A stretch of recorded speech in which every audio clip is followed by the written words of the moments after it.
I think that's a very wise attitude to take, to establish joint responsibility with teachers. And so when they think about you and the way you approach them, they're not going to be nasty to your child. That's really important. Ayabami, what do you think? Falashade, I'm going to agree with a lot of what you said, and I think they're brilliant points. There are one or two I'll modify slightly, and I'm hoping you'll agree with me. But thank you, Sister Foma. It's a great question again. You see, ultimately, I think we have to bring the generations back into the conversation at this point. And the reason I say that is because when you look at the whole parent-teacher relationship versus the child, there is a responsibility to direct and to instruct. Yes. And we understand that. The challenge is where the one who has the responsibility to give direction and instruction sees that as the only part of the equation. It's all about what I say to you. It's all about what I teach you. Follow it, no questions, go for it, right? Now, Falashade, you said about, it takes a village. Totally agree with that, 100%. But I think the issue is that the village has changed. The residents of the village have changed. It's no longer the same village, because if the village was the village of the 1940s, then you don't necessarily want that style of teaching now. And I think that we often say in Christianity, when we talk about the message is timeless, but the way you bring it, to the congregations of today may change, but the message itself is timeless. And I suppose the point I'm trying to make is that if I boil this down all the way to one word, it would be the word empathy. And why do I say that? It's because beyond the direction and instruction, I think there's an element for the teacher, the parents, to one, have patience, to do a deliberate action of observation, to understand this child, to then also listen, I think is crucially important. And then there's an element of trust that has to be expanded, in this equation to allow, some element of trust of our children, right? And I think ultimately that's what you were saying. And when we put all that together, then we nurture what we see. Yeah. Rather than taking what we think and saying, do this. So I think there are a lot of fantastic chefs frustrated right now trying to be engineers, or the next best world cellist, trying to be a lawyer, because in them is a gift, a bent, something that was divinely given to them.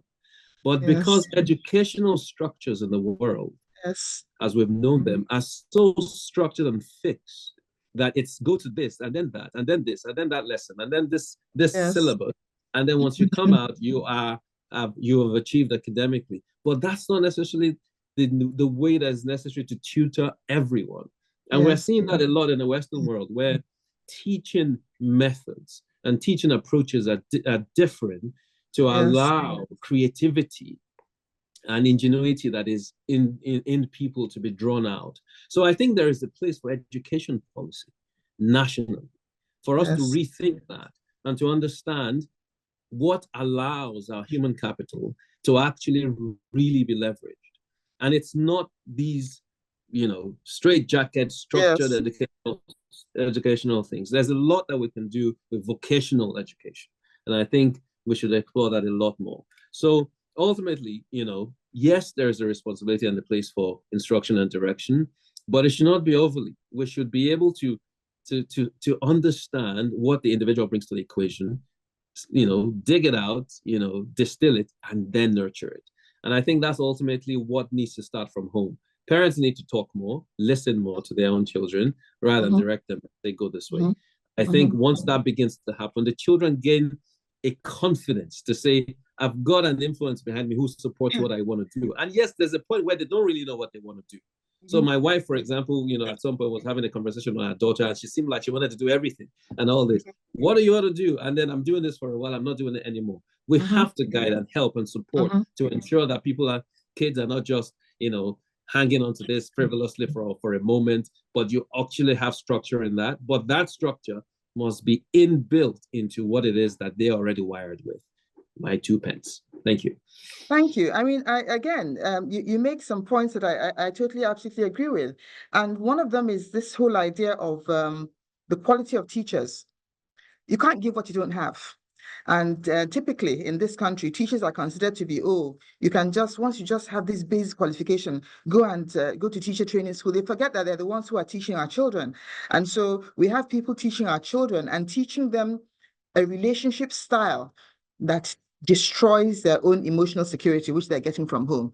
But the point you also make that parents, the role of parents in giving their children confidence, if you have enough confidence, if you from home, you can address whatever you see outside because you will tell your parents and they'll tell you, oh, this is how you deal with it. And you don't feel that, oh, woe is me. Then the idea of also that you raise about the academic focus, this has its own consequences because when you teach a child not to think and just to repeat what you've taught them and reproduce it, at work, they're not going to be able to think either. And so we are creating a whole slew of additional problems which affects our social well-being when we go into the workplace. And that's the next thing we'll be talking about, the workplace. But before we talk about that, actually, Teniola, from the point of view of someone who is still within the educational system, what do you think and how do you think teachers should relate with students? Your best teacher, for example, what was it your best teacher? What was your best teacher like? What makes them your best teacher? Well, that's such a good question. I think I tend to have had really good, actually, generally speaking, I had really good relationships with most of my teachers. Straight all the way from secondary school even till now, in university. I think the ones that I had the strongest relationships with were the ones that realized I was my own person. Okay. They were the ones that were able to relate to me also outside of just what they were teaching me. So for example, and I guess this also kind of goes to the fact that I love history, but I've Mm-hmm. always had the best relationships with my history teachers in both secondary school and sixth form. And it was always just because, apart from the fact that, they were also my history teacher, we also were able to just talk about a bunch of other stuff that was not at all related to history. And I think my teachers, in that sense, that I always had strong relationships with, were able to understand that outside of them being the teacher and me being the student, we're also just two human beings. Mm-hmm. And at the end of the day, for them to be a good teacher and for me to be a good student, you also need to be able to relate to the human being in the teacher and the human being in the Yes, student. And I absolutely. think I think that's something which the teachers which I had really strong relationships with, were able to do really well. Okay. Now, I like the idea, this whole thing of I am my own person. But guess what? It comes from emotional security, from your parents, the fact that they've given you permission. Because if they didn't give you permission, it's not something, it takes time to develop, and it's not something that is easy to develop. And even all of us have, as I said, yeah, insecurities, and we battle with them and we get better and we try to understand them and deal with them. And one of the comments I had wanted to make, Afolashade, to what you said about a school for your son that would suit who he was. I remember my younger son when he was going to school. That was very important to me. Um, and the motto of the school that we chose was to God who gives joy to my youth. And so joy to youth was very important to me. It wasn't just about, oh, let me come and be brilliant and all of that. If you have joy, joy presupposes a level of emotional security. Then you can actually go forward and conquer the world. So I totally agree with that. So for us as parents also, the schools we choose for our children is a critical aspect of ensuring their social well-being down the line. So let's talk about work, bosses and subordinates. And so this will be the province of Afolashade and Ayobami. Although, Teniola, I'm sure you've done some work, you've done some internships and things, so you will have an opinion on that, on what you saw, presumably. I do currently have a job, actually. Oh, good Yes. for you. So, So, so, yeah. so everyone, we get a chance to answer this question. So, who has had the most impact in your life in terms of work, in terms of mentoring, coaching, in terms of the person who is an example, somebody who is older or younger? Because sometimes younger people have a greater impact on our lives than even the older people because of who they are. And who do you think you've influenced the most? So it's two sides to the question. One, who has had the most influence on your life in terms of ensuring your social well-being and therefore strengthening your emotional security? And who had you done the same thing for?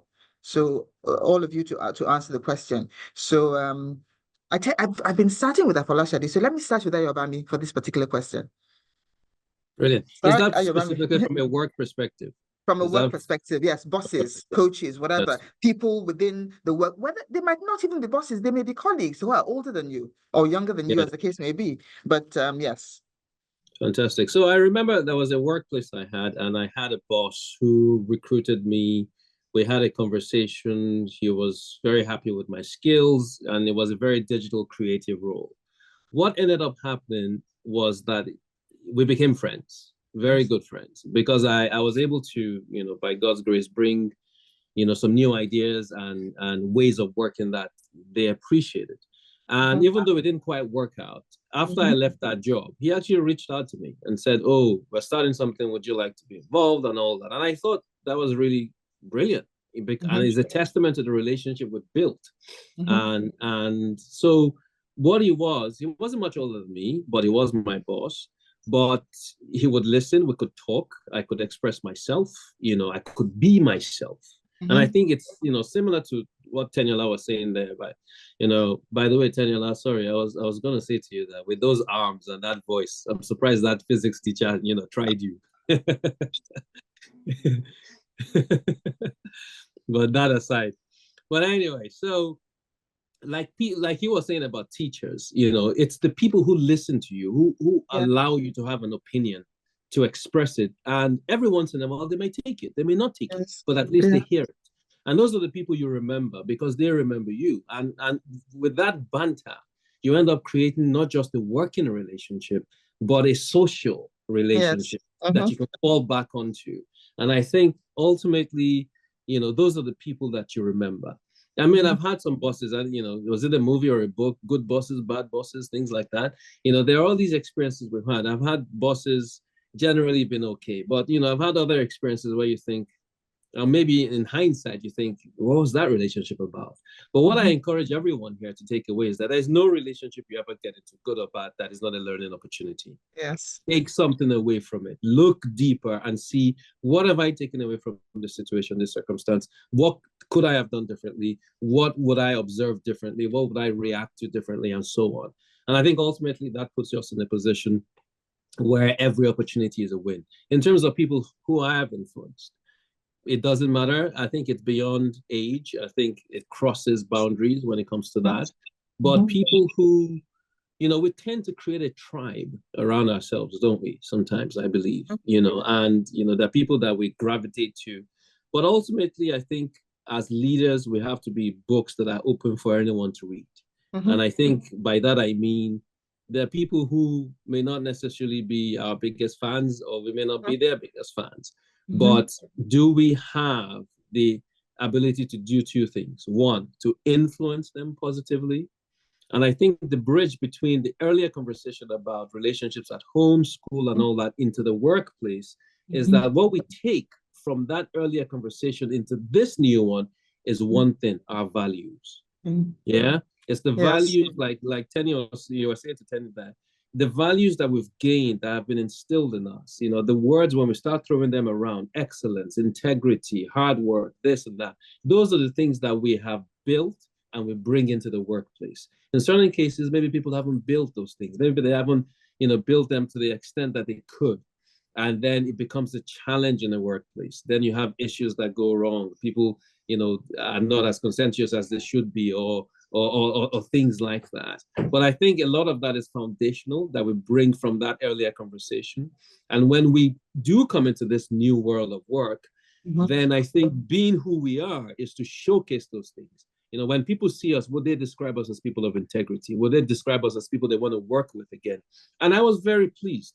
And I glorify God, even as I say this, that in my last workplace, not one, not two people said, listen, wherever you are, if opportunity ever arises, I'd love to come and work for you. Mhm.